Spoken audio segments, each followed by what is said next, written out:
नमो भगवते वासुदेवाय नमः। नमस्कार दोस्तों, स्वागत है आप सभी का आपके अपने चैनल काव्य कीर्ति में। दोस्तों, भगवान विष्णु और माता लक्ष्मी की कृपा आपके और आपके समस्त परिवार पर सर्वदा सर्वदेर बनी रहे। दोस्तों, आज मैं बात करूंगी पुत्रदा एकादशी कब है। पौष मास में पड़ने वाली पुत्रदा एकादशी इस बार किस दिन पड़ रही है और इस दिन क्या ऐसे कार्य हैं और क्या ऐसी गलतियां हैं जिसे आपको बिल्कुल भी इस दिन, आज के दिन बिल्कुल भी नहीं करनी है, जिन्हें करने से आपके जीवन में घोर अनर्थ होता है या घोर पाप लगता है, यूँ कह लीजिए घोर श्राप लगता है। तो इस दिन आप इन कार्यों को करने से अवश्य बचें। तो मैं आज की वीडियो में सबसे पहले बात करूंगी, सनातन धर्म में एकादशी तिथि का विशेष महत्व होता है। एकादशी तिथि को पुत्रदा एकादशी के नाम से जाना जाता है। इस खास अवसर पर जगत के पालनहार भगवान विष्णु की पूजा और व्रत करने का विधान होता है। लोगों के मन में काफ़ी असमंजस है, तो ये भी मैं क्लियर कर दूंगी कि इस बार पौष माह में पड़ने वाली पुत्रदा एकादशी कब है। और इस दिन कुछ कार्यों को बिल्कुल भी करने की मनाही होती है, जो हमें विशेष पर ध्यान देना चाहिए। इन कार्यों को करने से बचना चाहिए। सनातन धर्म में एकादशी, शुक्ल पक्ष की एकादशी को पुत्रदा एकादशी के नाम से जाना जाता है।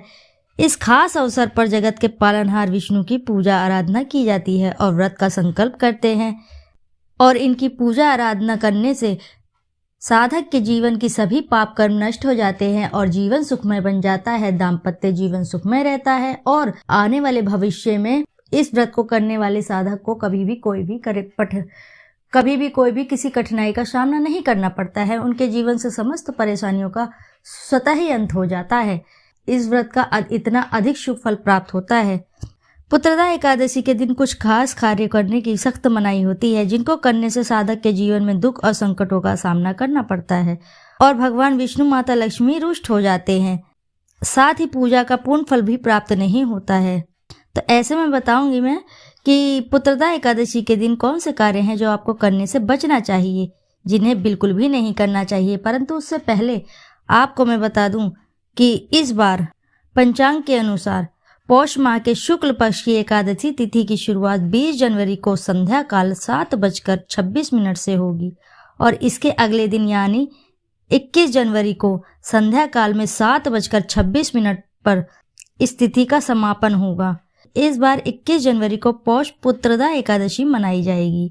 इसका विशेष शुभ जो समय है वो 21 जनवरी को है, इसलिए 21 जनवरी को ही पुत्रदा एकादशी का मनाने का विधान है और इसी दिन ही मनाई जाएगी। और अब मैं बात करूंगी दोस्तों, इस दिन आपको ऐसे में क्या नहीं करना चाहिए और आज के दिन किन किन कार्यों को करने से बचना चाहिए। पुत्रदा एकादशी के दिन किसी का अपमान बिल्कुल भी नहीं करना चाहिए, चाहे वो छोटे हैं या बड़े हैं। दोस्तों, याद रखें कि इस दिन आपको किसी का भी अपमान बिल्कुल भी नहीं करना चाहिए। किसी का से मतलब आपके घर पे दरवाजे पे गाय भी आ रही है तो उसका भी बिल्कुल भी आप आज के दिन अपमान ना करें। और आपके घर में बड़े हैं, बुजुर्ग हैं, छोटे हैं, बच्चे हैं, जो भी हैं, उनका भी आज के दिन आप अपमान ना करें। और जितना भी हो सके आज के दिन मीठी बोली बोले और आज के दिन बिल्कुल भी कटु वचन का इस्तेमाल ना करें, क्योंकि मीठे वचनों का इस्तेमाल करने वालों के ही घर में माता लक्ष्मी वास करती हैं। जिस घर में क्रोध ईर्ष्या होती है उस घर में माता लक्ष्मी वास नहीं करती हैं, उस घर में आलक्ष्मी वास करती है। उनकी बड़ी बहन आलक्ष्मी वास करती है। जहाँ आलक्ष्मी वास करती हैं वहाँ का वातावरण स्वतः ही खराब हो जाता है और उस घर में बिल्कुल भी लड़ाई झगड़े कलह कलेश चलते रहते हैं और आर्थिक स्थिति खराब होने लगती है। यूँ कह लीजिए कि आर्थिक संबंधी समस्याओं का उनको सामना करना पड़ता है। इसलिए आज के दिन आपको कटु वचन किसी को नहीं बोलने हैं और इस दिन तामसिक भोजन का सेवन बिल्कुल भी नहीं करना चाहिए। बहुत से लोग होते हैं तामसिक भोजन बहुत ही उनको प्रिय होता है, परंतु आज के दिन आपको इन सब चीज़ों का सेवन नहीं करना चाहिए। आपके घर में कोई मदिरा पान करता है या तामसिक भोजन का आहार करता है तो आज के दिन बिल्कुल भी इन कार्यों को बंद कर दें। आज के दिन इन कार्यों को बिल्कुल ही मनाही है, ये नहीं करना है आपको। इसके अलावा व्रती को सुबह की पूजा करने के बाद ही सोना नहीं चाहिए। जैसे कि आपने व्रत रखा है तो आपको सुबह उठकर पूजा करने के बाद आपको बिल्कुल भी सोना नहीं है। किसी न किसी कार्य में व्यस्त हो जाइए या तो इस दिन आपको पूरी सच्ची श्रद्धा से अपना पूरा ध्यान भगवान के ऊपर केंद्रित करना है, माता लक्ष्मी के ऊपर केंद्रित कीजिए आप इस दिन बिल्कुल भी निद्रा ना कीजिए, बिल्कुल भी नींद ना लें। आज के दिन तुलसी में जल ना दें, इस बात का विशेष ध्यान रखना है। आज के दिन बिल्कुल भी तुलसी में जल नहीं देना है, क्योंकि तुलसी माता एकादशी का निर्जला व्रत रखती हैं। आज के दिन माता तुलसी में जल नहीं देना चाहिए, क्योंकि वह भी निर्जला व्रत रखती हैं। इसलिए एकादशी तिथि के दिन तुलसी में जल नहीं देना चाहिए। इसके अलावा पुत्रदा एकादशी के दिन बाल और नाखून बिल्कुल भी कटवाने नहीं चाहिए। ऐसा करने से व्यक्ति को दोष लगता है। जो साधक ऐसा करते हैं उनको आज के दिन ऐसा नहीं करना चाहिए। और आज के दिन खासकर महिलाओं को बिल्कुल भी बाल भी नहीं धोना चाहिए। आप एक दिन पहले धो ले या एक दिन बाद में धो ले, परंतु आज के दिन आपको बिल्कुल भी बाल भी नहीं धोना है।